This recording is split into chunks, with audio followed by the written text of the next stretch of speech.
संदीप सिंह जो है 2018 के अंदर एक माइनर यौन शोषण के मामले में, एक विशेष एक्सक्लूसिव बता रहा हूँ, पूरी मीडिया में कहीं नहीं रिपोर्ट है, अप्रैल 2018 के अंदर एक माइनर यौन शोषण के मामले में मॉरिशस के अंदर पुलिस ने डिटेन किए थे संदीप सिंह। उसकी जी न्यूज़ की वेबसाइट पे ये रिपोर्ट पड़ी हुई है और भी कई न्यूज़ चैनल्स पे जाके देखिए आप। बताइए किसने उसका रिकॉर्ड खंगाला? ये क्या इन्वेस्टिगेशन कर रहे हैं भारत के चैनल? जो सीबीआई लेके आ रही है कुछ चैटों को, उनको ही दिखा रहे हैं, अपनी इन्वेस्टिगेशन कर रहे हैं लोगों की। बताइए आप। दिशा सालियान जो इसकी पूर्व मैनेजर थी, उसकी 8 जून को हत्या हुई है। दिशा सालियान का पोस्टमार्टम कूपर हॉस्पिटल में, सुशांत सिंह राजपूत का पोस्टमार्टम कूपर हॉस्पिटल में, दिव्या भारती का पोस्टमार्टम कूपर हॉस्पिटल में, जिया खान का पोस्टमार्टम कूपर हॉस्पिटल में, समीर शर्मा की अभी डेथ हुई है उसका कूपर हॉस्पिटल में, कुशाल पंजाबी कूपर हॉस्पिटल में। अरे सबके पोस्टमार्टम कूपर हॉस्पिटल में हो रहे मेरे भाई। और आपको एक बात बता दूं जितेंद्र बाबू, इनका क्रिमिनल माइंड है, इनके मेंटरों का। उसका एग्जाम्पल दे दूं आपको क्रिमिनल माइंड का, कि जो दिशा सालियान की मौत हुई है ये हुई है दिव्या भारती के अंदाज में। दिव्या भारती को 5 अप्रैल 1993 को जुहू के तुलसी अपार्टमेंट के 5वें फ्लोर से गिरा के मारा गया, या वो मरी ये अभी रहस्य में रहा। लेकिन ये सेम मामला जो था ये बाजीगर फिल्म के अंदर दिखाया गया। शाहरुख खान ने शिल्पा शेट्टी को गिरा करके मारा बाजीगर फिल्म में।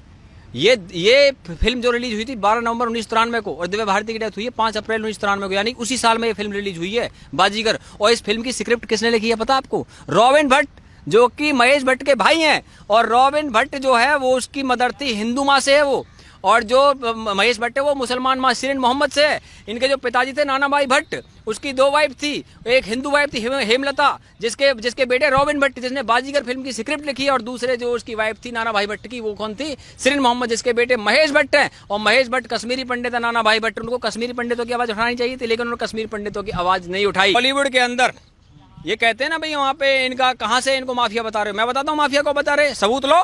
महेश भट्ट का बेटा राहुल भट्ट 26/11 के हमलों में उसका नाम आया था। किसने लिया था नाम? डेविड कोलमैन हेडली, जो कि मुंबई हमलों का मुख्य आरोपी था। उसने रेकी करवाई थी डेविड कोलमैन हेडली से मुंबई के अंदर। चलो उसमें ना जाते हुए हम आपको और आगे की बात बताते हैं। 1990 से लेकर के 2020 तक जितनी भी हत्याएं बॉलीवुड के अंदर हुई है, किसी में सजा नहीं हुई आज तक। जिया खान का मामला, जिया खान की जो 3 जून 2013 को जो हुआ, उसके अंदर मुख्य आरोपी राहुल सूरज पंचोली का कुछ हो गया।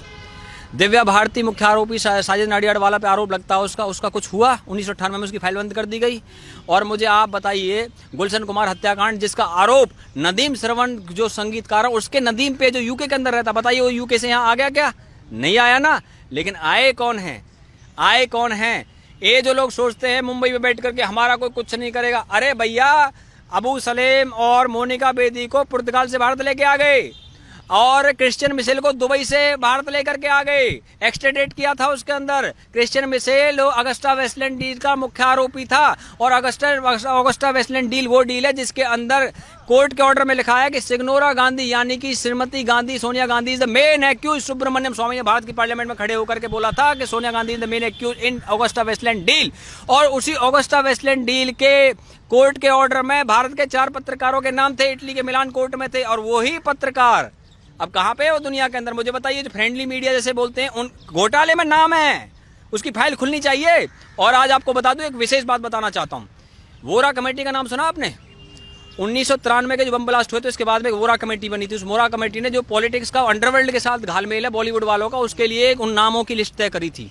और वो वोरा कमेटी की रिपोर्ट आज तक जो है पब्लिक नहीं की गई है, केवल उसके 20 पेज पब्लिक किए गए हैं, बाकी पेज नहीं पब्लिक किए गए। आज मैं भारत के होम मिनिस्टर से चाहता हूं उस धमाका कर देगी भारत के अंदर। वो उस रिपोर्ट के अंदर ऐसे नाम है, उसमें दाऊद इब्राहिम की डी कंपनी से जिन लोगों के संबंध थे मुंबई और दिल्ली के अंदर, उन लोगों के नाम वोरा कमेटी के अंदर है। वोरा कमेटी की रिपोर्ट एक्सपोज की जानी चाहिए, क्योंकि भारत के पत्रकार भी, आपको पता है कि भारत का सुप्रीम कोर्ट रात को 3 बजे खुला, 25 एडवोकेट गए। किसके लिए खुला? दाऊद इब्राहिम की डी कंपनी का गुंडा था वो याकूब मेमन, जिसके लिए भारत का सुप्रीम कोर्ट खुला था। दुबई में बैठ करके उन लोगों ने यहाँ भारत के सुप्रीम कोर्ट के लिए एडवोकेट भिजवा दिए। और जहां तक बात है, आपको मैं बता दूं, आज ड्रग्स के मामले सामने आ रहे। अरे भैया ड्रग्स के मामले, जितेंद्र जी मैं एक ऐसा व्यक्ति हूँ, ये तो जब अभी सुशांत का केस आ गया इसलिए चैनल वाले बोल रहे हैं, हम तो पहले से भी जब इन चीज़ों की चर्चा करते रहे हैं, क्योंकि ये money laundering, drugs casting couch, इसका सारा जो वहाँ पे घालमेल है, ये एक मामला नहीं है, ये मल्टीपल मामले हैं। मल्टीपल मामले कैसे, उदाहरण के साथ बता देता हूँ। बंटी सचदेव कॉर्नरस्टोन कंपनी का सीईओ, कॉर्नरस्टोन कंपनी के अंदर दिशा सालियान काम करती थी, कॉर्नरस्टोन के अंदर ही श्रुति मोदी काम करती है। जो ये श्रुति मोदी है, ये एक्स मैनेजर है किसकी, सुशांत सिंह राजपूत की। और श्रुति मोदी जो उसके अंदर मैनेजर रही है, तो कॉर्नरस्टोन की जो कंपनी का मालिक है बंटी सचदेव, उसको कल इंटेरोगेट किया सीबीआई ने। बंटी सचदेव की जो बहन है सीमा सचदेव, वो सोहेल खान की वाइफ है, और उनके अरबाज खान के संबंध है, ह्यूमन के साथ संबंध है बंटी सचदेव के। बंटी सचदेव जो है वो विराट कोहली, केएल राहुल, रविंद्र जडेजा, युवराज सिंह, इनके ब्रांड को मैनेज करते हैं। सानिया मिर्जा का मैनेज करते हैं। हरियाणा की जो जाट छोरी विनेश फोगाट है, उसका ब्रांड मैनेज करते हैं। और इसकी जो कंपनी है कॉर्नरस्टोन, उसकी वेबसाइट पे जाइए, वो कहते हैं किंगडम ऑफ 7 ड्रीम्स, यानी किंग ऑफ 7 ड्रीम्स, जो 7 किंगडम्स का मैं किंग हूँ, ऐसा उसके वेबसाइट के अंदर लिखा है। तो उसको इंटेरोगेट किया गया है। तो उसका जो क्रिकेट, बॉलीवुड, पॉलिटिक्स, तीनों जगह मामला है। और आज जो ड्रग्स के बड़े बड़े पेडलर निकल रहे हैं, मैं आपसे पूछना चाहता हूं, जो वर्ल्ड के अंदर ड्रग्स का सारा कारोबार चलता है, आज से थोड़ी चलता है, ये तो बहुत लंबे समय से चलता है। लेकिन आज जो भारत सरकार की जो एजेंसी है, जिसका नाम है नारकोटिक्स कंट्रोल ब्यूरो, तो नारकोटिक्स कंट्रोल ब्यूरो जो वहां पे गई हुई है, होम मिनिस्ट्री को रिपोर्ट करती है, सीबीआई पीएमओ को रिपोर्ट करती है, ईडी फाइनेंस मिनिस्ट्री को रिपोर्ट करती है। आज भारत सरकार का पूरा तंत्र आज वहां पे इन सब चीजों को निकालने में लगा हुआ है। और जितेंद्र जी, आपको एक बात और बता दूं, मैं अगर मैं आज चर्चा कर ही रहा हूं तो देखिए, इसमें 6 मार्च 2017 को करण जौहर ने लंदन स्कूल ऑफ इकोनॉमिक्स के अंदर बोला था कि कंगना रनावत को बॉलीवुड से आउट करो, she is playing women card and victim card. Exact quote कर रहा हूं उसके वर्ड को। अब आप मुझे बताइए, करण जौहर कौन है कंगना रनावत को बॉलीवुड से निकालने वाले? करण जौहर को क्यों चिढ़ हो रही है भैया इस चीज की? करण जौहर सबसे पहले इस बात का जवाब दें कि अप्रैल 2018 के अंदर उसके घर पे जो पार्टी हुई थी, उस पार्टी पे ड्रग्स की पार्टी बताया जा रहा है, उस पे आरोप लगे थे ड्रग्स लेने के। तो मैं आपसे जानना चाहता हूं, आप मुझे बता दीजिए कि करण जौहर की पार्टी में कौन कौन लोग शामिल थे? रणबीर कपूर था, अर्जुन कपूर था, मलाइका अरोड़ा थी, दीपिका पादुकोण थी, विक्की कौशल थे, उसके अंदर ये वरुण धवन था, शाहिद कपूर था। इस पार्टी के बाद में एफआईआर करवाई थी मनिंदरजीत सिंह सिरसा ने, जो कि है दिल्ली के अंदर एक बीजेपी के एमएलए। आप मुझे बताइए कि जब ये पार्टी सामने आ गई तो उसके बाद में मुंबई पुलिस ने उन पर कार्रवाई क्यों नहीं की? और मुंबई पुलिस के जो कमिश्नर साहब हैं, वो तो बहुत अच्छे रहे पूरे जीवन में, बल्लभगढ़ से आ गए, फरीदाबाद में उनका गाँव पड़ता है। और ये सारा जो खेल है भैया, मैं तो आपसे एक ही बात कहूँगा जितेंद्र जी, जो सबसे बड़ी जो चीज़ है वो ये है कि ये सब सीबीआई के घेरे में और इनका फ्यूचर अंधेरे में है।